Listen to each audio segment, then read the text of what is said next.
listening to Planet Vero Radio. I am Cindy Schwartz. This is Patient Partners. We are broadcast on iHeartMedia, and we are also podcast on Spreaker. I have my co-host Jeannie Rollo with me on Skype. She's in Indiana.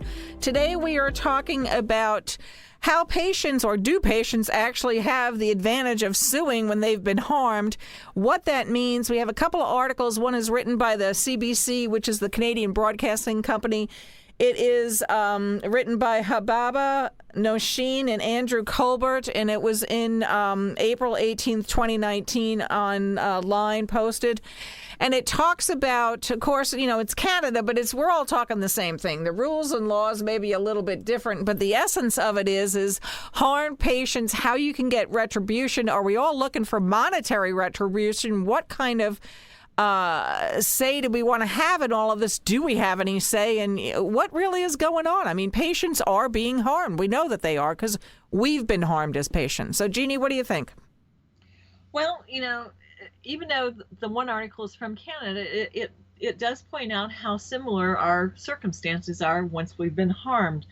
I mean, if you've been harmed, chances are, well, this one guy was talking about he wasn't even told at first there was anything wrong. He was told that everything went fine. Then as days went on, he became sicker and sicker. Now, he's like in his 70s, and this lawsuit that he filed has went on for a number of years. I think he's 78 now. He is afraid that he will pass away before it ever gets into the court system to be heard. Right. And that's what happens to a lot of people is if they do get a lawyer, if they do get it past the medical boards and get it into the court system, then it drags on for ages. And many people, I mean, there's such a small percentage.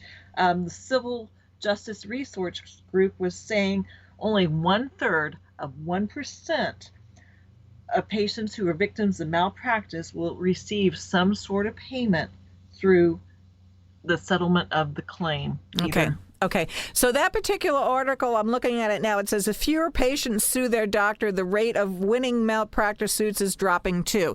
That's what the name of that article is. That's the one I told you that was posted on April 18th of 2019 through the CBC. So you're exactly right on some of the points because we've talked about that many, many times. The facilities, whoever you want to talk about it, the big medical, for lack of a better word, does drag their feet because they know that they have the money and the capability and the lawyers and the whole blah, blah, blah, blah, to wait you out. Right. To absolutely wait you out.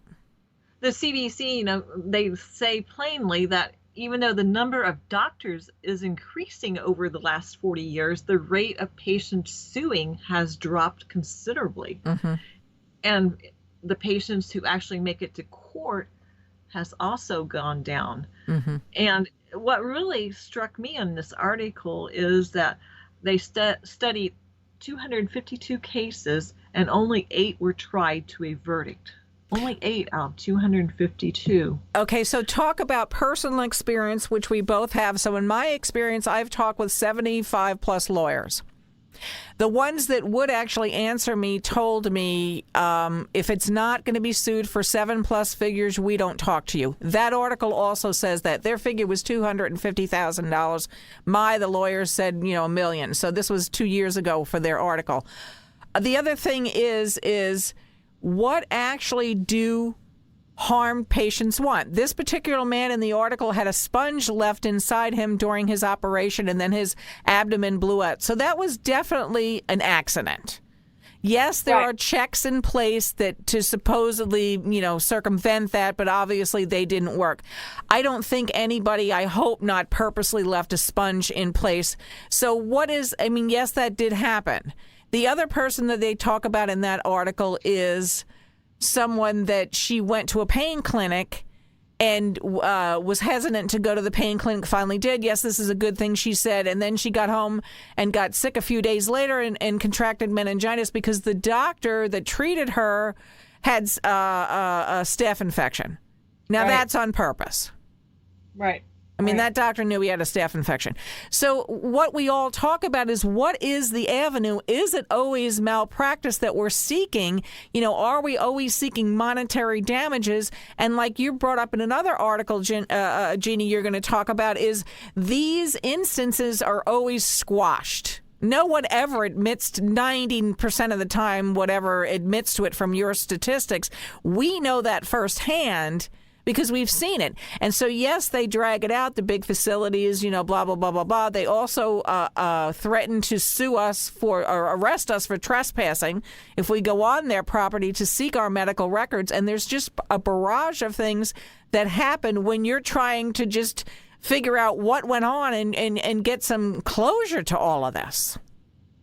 Right. The Civil Justice Group in their article said the ratio of injuries and deaths caused by malpractice in hospitals to that reflected in medical records is 4-to-1. In other words, many errors do not ever get recorded in the medical records. And this, Cindy and I can both speak to this.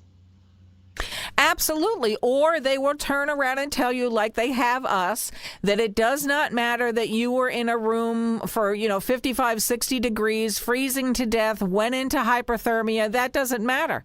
You didn't die. That's their benchmark, is that you didn't die. It doesn't matter that you've suffered from PTSD because of the terror that you've gone through, the assault and the abuse and all of that. That doesn't matter. It doesn't matter that the doctor, in my case, told me he didn't have the extra 35 minutes to talk to me because he had other patients. He wanted to get this operation going. It was all a numbers game. So, that's already putting you in harm's way. In your case, Jeannie, it's other things. We've talked to Mary. We've talked to, other people on here that have said the same thing happened. There's no communication, and it's like a cutting mill. Right. Well, the other thing that I found amazing, that in the U.S., doctors win 91% of trials where the care has been deemed proper. On the flip side, they win 57% of the trials where they committed a mistake in care. Mm-hmm. So 57% they're winning, even though it is known that they did make a mistake. They are still winning those cases. Okay. I'm going to make a comment after that, but I want to just first give the information for people to contact us. So the website that we have is patientrightsinfo.com. You can write to us, email us with any questions or concerns or, what worked for you. We're trying to get help for people. It's not that we always want to keep beating this down. We found ways to get better care, to speak up for yourself, certainly, and try to navigate around all this horror. And you can write to us at info@patientrightsinfo.com. We also have a partner, Misty Roberts, who is on patientmodesty.org. You can ask her any question you want. She's on Facebook at Patient Modesty on Facebook. And the thing to answer your question, Jeannie, about that with the doctors winning and 57% of the time they really did harm is because they have the supersede lawyers that, blah, blah, blah, blah, blah. And that's what we're going up against. That's what I keep saying. And why is this why is this brought to the courts? Why isn't it just, just admit some of the stuff? Not everyone is looking to sue. That's what we keep saying. Exactly. And the CBC article also mentions that we actually pay for their defense of themselves through our billing. Our fees. Right. Through the fees that they charge us. We're actually paying for them to defend themselves against us. You're right. For them to have these high-priced lawyers. And I've gotten letters from their lawyers, so, I know firsthand what they say and what they're trying to do, and it's all about intimidation. It is. It's all about them and trying to intimidate you and assault you and just over and over again. And I personally, I don't get it. I don't want to live in this, in this world that says, why don't we all get along in the sandbox? But at the end of the day, why is it we're all the bad guy? Right. It's just horrendous to go through the malpractice cycle as a patient. You've already been harmed.